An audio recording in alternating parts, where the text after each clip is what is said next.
Bună ziua, dragile mele! Bine ați venit sau revenit pe pagina mea de YouTube sau canalul meu de YouTube, cum vreți voi să-i spuneți. Astăzi am creat acest make-up pe care voi l-ați votat pe Instagramul meu, am făcut acel story, ați avut de ales dintre două make-up-uri, voi l-ați ales pe acesta, pentru că și eu mi-am dorit același make-up să-l realizez, am fost în același gând. Bineînțeles că eu l-am făcut după cum am simțit eu, nu l-am făcut unul la unul, dar stați aici și o să vedeți pașii pe care eu i-am urmat pentru a realiza această frumusețe de make-up, nu eu.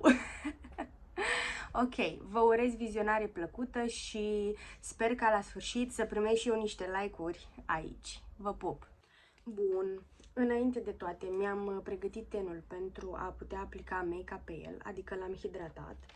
Și voi începe, bineînțeles, cu sprâncenele. Voi folosi de la NYX. Este nuanța Espresso, nu știu cât de bine se vede. Și să-i dăm bătăi. Le pieptănăm frumos, cât de cât să fie și ele aranjate. Iar mai apoi, cu această pensulă, voi lua produs și voi începe să-mi trasez așa o linie. Am o oglindă ce nu prea mă ajută, nu văd foarte bine, dar sper să-mi iasă. Eu am nevoie să-mi îngroș puțin sprâncenele, pentru că am făcut o prostie mai de mult, am intrat în ele foarte, foarte mult și, bineînțeles, nu mai cresc, efectiv. Unde ar trebui să îmi crească sprânceana, nu îmi mai crește. Dar asta este. Acum că am reușit totuși să dau o formă sprâncenelor, bine, până la sfârșit vor arăta mai bine, o să încep prin a aplica o bază pentru pleoape de la MAC. Nuanța este Soft Ocre, nu știu să pronunț foarte bine. Și această bază se aplică pe pleoapă. Voi folosi acest penson. Normal, când aplici, după ce aplici această bază, nu trebuie să mai deschizi pleoapa, dar na, faptul că mă machez singură, va trebui să deschid și pleoapa, nu am încotro. Pentru că nu văd doar cu un ochi și plus de alta trebuie să mă machez la ambii ochi cam în același timp. Cam așa vine. Deja prinde culoare pleoapa mea. Voi face același lucru și la următorul ochi. La următorul ochi, ca și cum aș avea vreo 3, 4, 5, 10 ochi, nu aș avea doar 2. Dar, mă rog, mai și glumim, mai facem și greșeli, că na, suntem oameni. Mi-am aplicat și baza pentru pleoape, bineînțeles n-ar fi trebuit să deschid ochii, dar nu am încotro, încă o dată zic. Și acum va trebui să aplic iluminator pe arcadă. Bine, cred că am pus prea mult, sau nu? Nu se vede chiar atât de... În realitate se vede într-un fel, pe cameră văd că se vedea în alt fel și în colțul ochiului, puțin. Oricum, dacă e nevoie de iluminator, voi mai pune, după ce voi termina make-up-ul de făcut, dar de obicei că pornesc cu el de la început și cam așa și rămâne. Adică nu am mai adăugat. De acum voi începe să aplic fardul pentru pleoape. Voi folosi această paletă de la Catrice Next Gen Nude. Și voi începe, acestea sunt nuanțele, voi începe pentru pliul pleoapei cu nuanța aceasta, Instinct. Să văd dacă este prea deschisă sau prea închisă, mie mi se pare potrivită. punem aici, în pliul ploapei. E puțin mai închisă decât ce este în poză, dar țin să menționez că oricum nu îmi doresc să fac make-up-ul 1:1 cu ce este în poză, nu. Îmi doresc să îmi pun și eu touch-ul meu și să-l fac așa cum consider eu să iasă mai frumos decât în poză. Dar vedem, până la sfârșit vom vedea exact ce iese și cum. Vă asigur că ceva frumos trebuie să iasă, nici nu mă gândesc. Dar rămâneți până la sfârșit să vedem ce face. Bun, mi-am făcut la ambii ochi, dar acum simt nevoia totuși să mai blenduiesc în partea de sus, de deasupra pliului, cu această nuanță Beauty și cu o pensulă puțin mai mare. Să vedem. Da, exact cum imaginam. Asta și voiam să iasă, sincer. Asta îmi place foarte mult în make-up pentru că te poți juca foarte ușor cu niște culori și că poți adapta după cum simți, nu știu, după cum îți vine. De exemplu, am pornit de la o poză și să vedem până la final unde ajungem, adică de asta îmi place și mi-a plăcut tot timpul make-up-ul.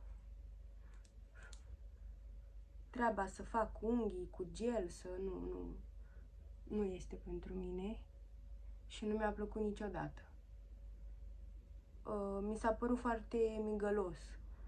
Și make-up-ul este migălos, dar nu știu, probabil faptul că îmi place să fac lucrul ăsta și o pasiune de când eram mică, îl fac așa cu drag și nici nu pot să stau și 3 ore la un make-up. De obicei stau o oră jumate, între o oră jumate și 2 ore.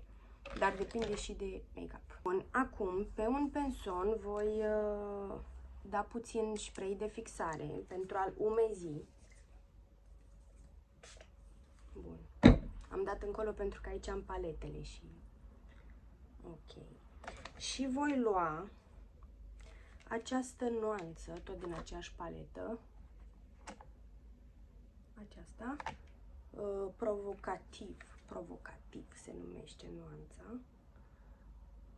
Acest sclipici, cum ar arăta în poza respectivă. Și să vedem. Punem pe pleoapă. Da, eram sigură. În cameră nu sclipește. Bineînțeles. Deci, în realitate sclipește, pe cameră nu sclipește. Și nu înțeleg de ce. Bine, nu înțeleg. E normal ca realitatea să fie alta și pe cameră să fie altceva. Dar mă rog, nici nu vreau să mă supăr. O să mai pun și din nuanța Vision, puțin mai deschis, să vedem, poate dăm puțin mai multă sclipire acestui make-up. Interesant și frumos, ce mi-a plăcut foarte, foarte mult și mă bucur mult că și voi l-ați ales. Eu când am postat pe Instagram la story, eu la el m-am gândit inițial, dar am zis ok, ce alegeți voi? Și ați fost în același gând cu mine și mă bucur. Mă uit în 3 oglinzi am. Pentru că în realitate se vede într-un fel și aici în cameră se vede în alt fel. În moment așa arată. Deci ai impresia că nu am făcut nimic, ai impresia că nu m-am machiat și ceea ce văd eu în telefon. Dar în realitate se vede că am machiaj la ochi și chiar sclipește foarte tare. Bun, urmează să îmi fac liniile de tuș. Nu voi putea să le fac aici, în fața camerei, pentru că nu pot să le fac la oglinda pe care eu am în fața mea, așa că va trebui să merg la baie. O să merg să-mi fac liniile de tuș și voi reveni înapoi. Îs ușor de făcut, adică nu era să dărâm pensoanele. Revin. Gata, am revenit, le-am făcut. Nu știu cât sunt de perfecte sau de frumoase, eu le văd ok în oglindă. Am vrut să le fac mai lungi și de fapt le-am făcut mai lungi pentru că am vrut să dau acel efect de ochi de pisică, ceva de genul, cum are și acea fată în poză. Bineînțeles, fiecare avem fizionomia feței diferite și nu arătăm la fel și nici make-up-ul nu arată la fel cum arată la acea domnișoară. Acum voi trece la aplicarea bazei. Voi folosi o bază de la Atelier Paris. Base. Este o bază pentru ten normal sau uscat. Eu în acest moment am tenul normal. Nu este uscat, dar bine, e normal spre puțin uscățel, dar nu. Întindem bine baza. Mă gândesc ce fond de ten să folosesc. Să-l folosesc pe cel de la Estée Lauder, pe care l-am mai folosit, sau să-l folosesc pe cel de la Marc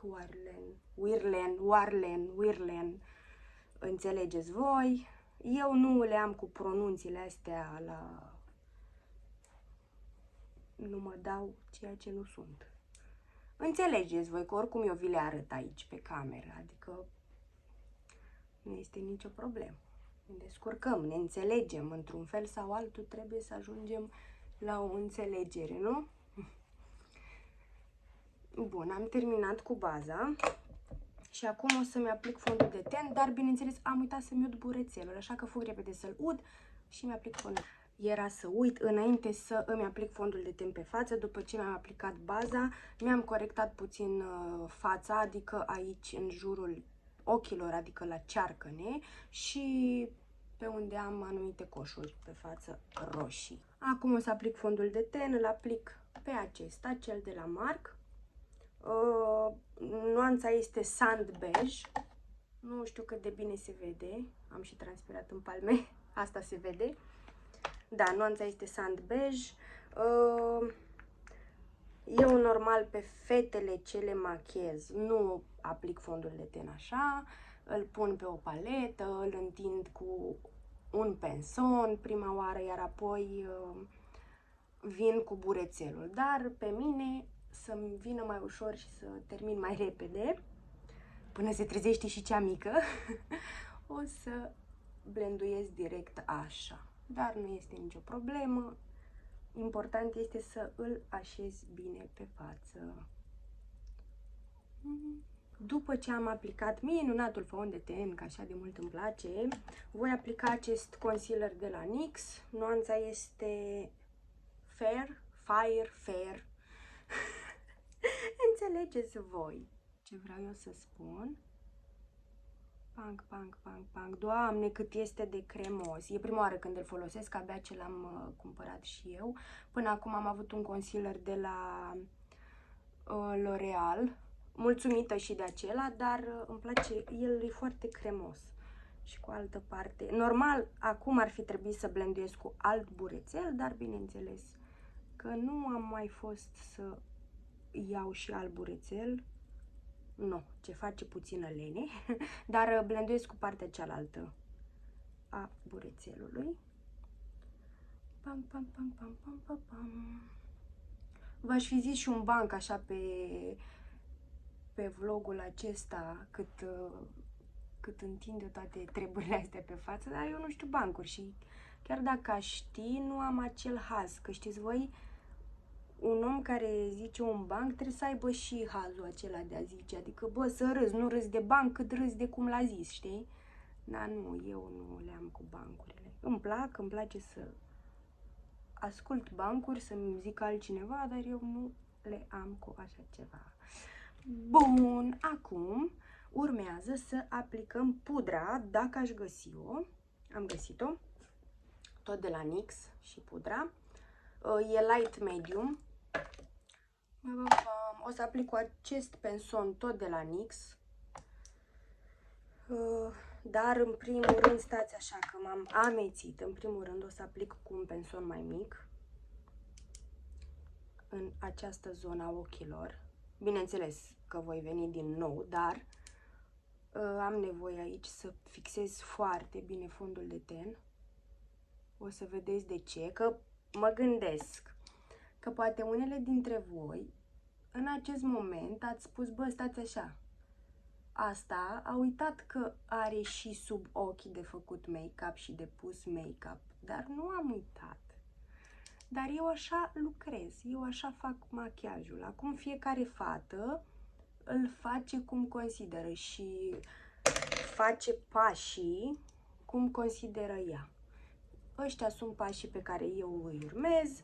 După cum ați văzut și în alte clipuri de pe TikTok, mi-au ieșit machiajele, adică nu că mă laud singură, dar mi-au ieșit. Și tot aceiași pași am urmat.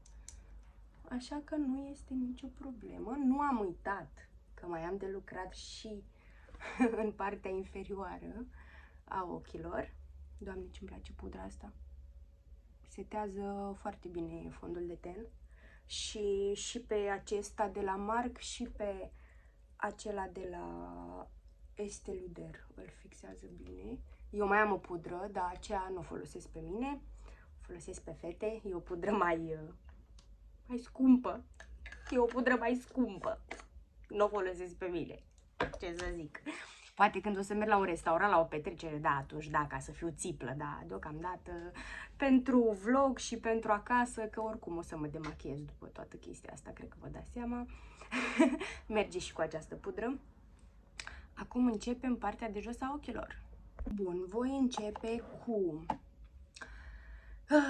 nuanța Peppermint din paleta Be Perfect Stacey Marie. Nu vă pot arăta pentru că am oglinda pusă. Încă nu mi-am cumpărat oglindă, da, dacă asta vă întrebați. Știu că am zis că o să-mi cumpăr, nu mi-am cumpărat. Da, deci voi începe cu nuanța Peppermint. Peppermint, ia să vedem ce poți tu. Deci am schimbat paleta, nu mai folosesc pe aceasta, pentru că aceasta nu are nuanțe de albastru, de bleu, de turcoaz, de nimic. Stați așa că nu știu cum să stau. Să vedeți și voi. Nu, și bineînțeles pensonul nu este bun. Luăm altul. O secundă. Că ceva nu-mi place. Ceva nu-mi plăcea la acel penson. Ce bine stă! Și iar și din nou nu se vede culoarea exact cum o văd eu în realitate. Cu aceeași nuanță mergem și la acest ochișor drăguț. Punem și aici la fel, până aproape de pupilă, cum ar veni. Pentru că am două nuanțe de albastru, cel puțin eu așa am văzut în acea poză, că sunt două nuanțe de albastru și chiar dacă nu ar fi, eu vreau două nuanțe de albastru. Deci, nu. Am râs, am glumit, dar acu. Din punctul meu de vedere, ce a fost ușor a trecut, acum e greu. Dar o să vedem. Bun, din aceeași paletă voi lua nuanța de albastru Back Chat, se cheamă. Se numește, se cheamă, se pronunță, se zice. Mie îmi place să glumesc, să râd. Sper că observați lucrul acesta. Cred că mă strâm rău.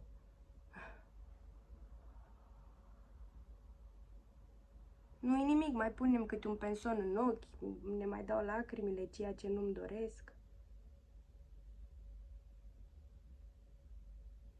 Bun. Același ochi, aceeași nuanță, ochi diferit. Eu încerc să... Nu vreau să pun muzică pe fundalul clipului și încerc să acopăr eu, să vorbesc eu. Nu, sper să nu vă deranjeze. După luăm o pensulă mai mare și blenduim cele două culori. Stați așa că vreau să mă văd bine. Da, vedeți că nu m-am dus până în capăt. Cu albastrul acesta închis, nu m-am dus până în capăt. Mai iau încă o dată, pentru că aici nu m-am dus atât de jos cum aș fi vrut. Vreau să mai cobor.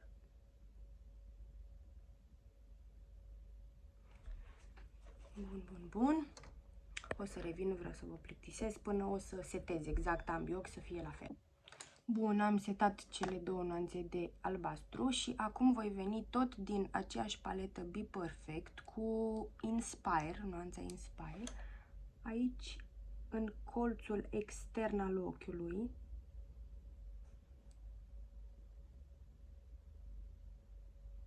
Da, nu știu cât se vede pe cameră ceea ce fac eu.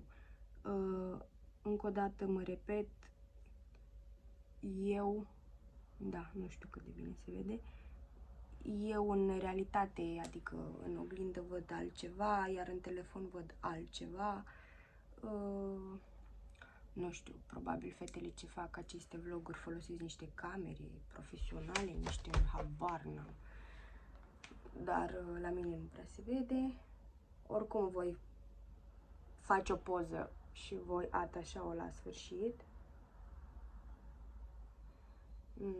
Nu prea îmi place că am venit și cu a treia culoare, dar nu, cam așa era în poză și cu a treia culoare. O blenduiesc și pe asta. Vreau să o pierd. O duc și înspre tuș, așa, înspre codiță. Nu, v-am zis, te joci, cu make-up-ul te joci. Nu trebuie să fie și nici nu am vrut să fie machiajul 1 la 1 ca cel din poză. Nu mi-am dorit lucrul ăsta.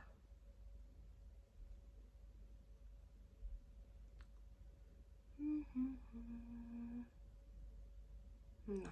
Mai retușez și revin. Să dăm cu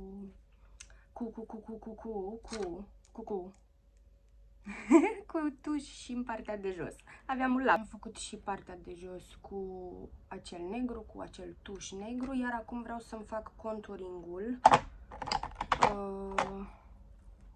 feței. Voi folosi acest bronzer de la Mua. Nu știu, eu sunt mulțumită. E Sunset Tan. Sunt mulțumită, așa, nu știu, are o culoare drăguță. Nici prea închis, nici prea deschis. Mie îmi place. Nu e o paletă scumpă. Nu tot ce e scump e bun. Și cu aceste palete de fard de ochi, cele de la Catrice, am dat 50 de lei pe una, dar sincer să spun, îmi place. Deci îmi place. Chiar îmi plac. Sunt pigmentate. Sunt sigură că și machiajul va ține. Nu pot testa pentru că nu voi rămâne cu machiajul, nu știu, o noapte întreagă sau nu merg la nicio petrecere. O să fac 2-3 TikTok-uri și mă demachez, bineînțeles. Că asta este situația. Ce te schimbă un machiaj? Ce îmi place? Deja îmi place, nu e terminat, dar deja îmi place. Sper că și voi. După ce mi-am conturat fața, o să aplic și puțin iluminator.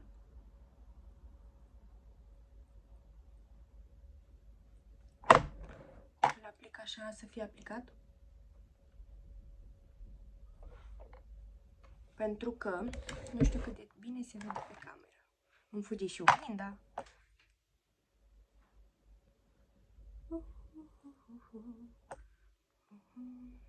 Vă și cânt dacă vreți.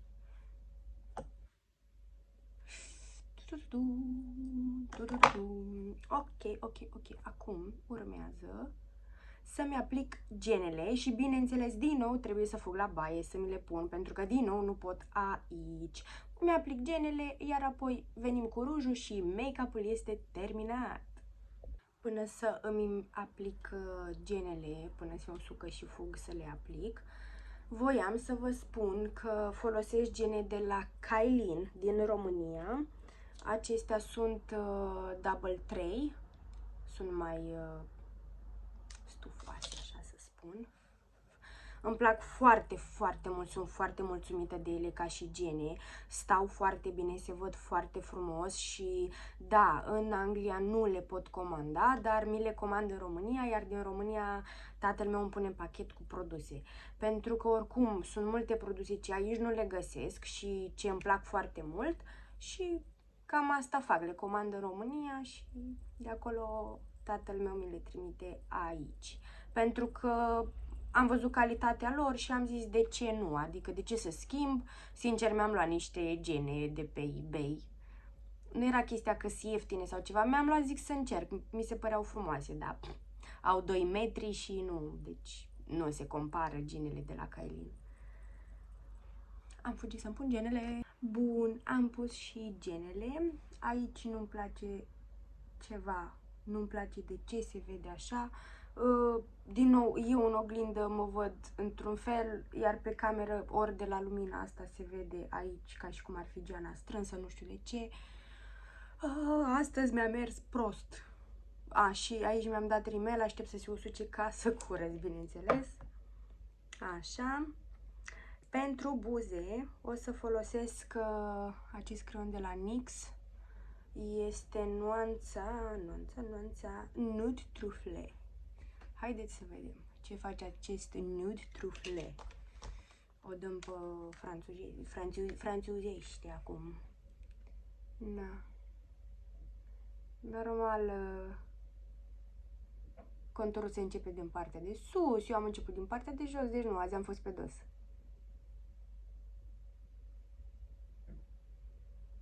Așa.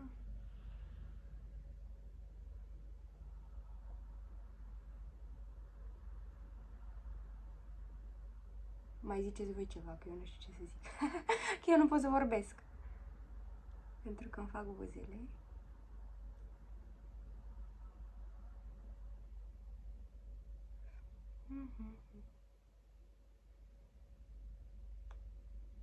Mai nu știu, sper să înțelegeți că eu sunt o persoană glumeață, îmi place Caterinca, îmi place să glumesc, să râd, să fiu așa de viață. Poate din vlogul ăsta de azi ați înțeles și voi lucrul ăsta. M-ați văzut aici și cu greșeli gramaticale și cu... Na. Să nu-mi zică mie cineva că n-a greșit niciodată, că este perfect, pentru că nu am cum să cred așa ceva, pentru că nimeni nu este perfect. Și, bineînțeles, rujul voi folosi acesta Nude Look de la Golden Rose, nuanța 3. Nuanța 3 Rosy Nude. Este rujul meu preferat ever, forever, pe viața asta și încă celelalte 700 de vieți. Deci, n-ai cum. N-ai cum. Îl ador. Îl ador și îl iubesc.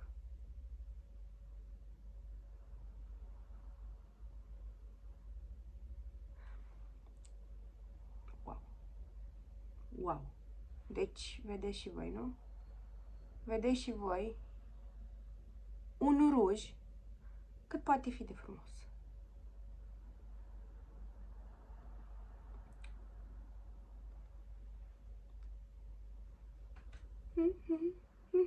Ce-mi place să mă strâmb. Mă duc să-mi curăț defectul și make-up-ul este gata. Deci, dragilor, acesta este make-up-ul realizat de mine astăzi. Sper că v-a plăcut, sper că v-am putut fi și de ajutor cu anumite produse sau cu anumiți pași în make-up. Și aștept un like din partea voastră. Vă pup și să ne revedem cu bine!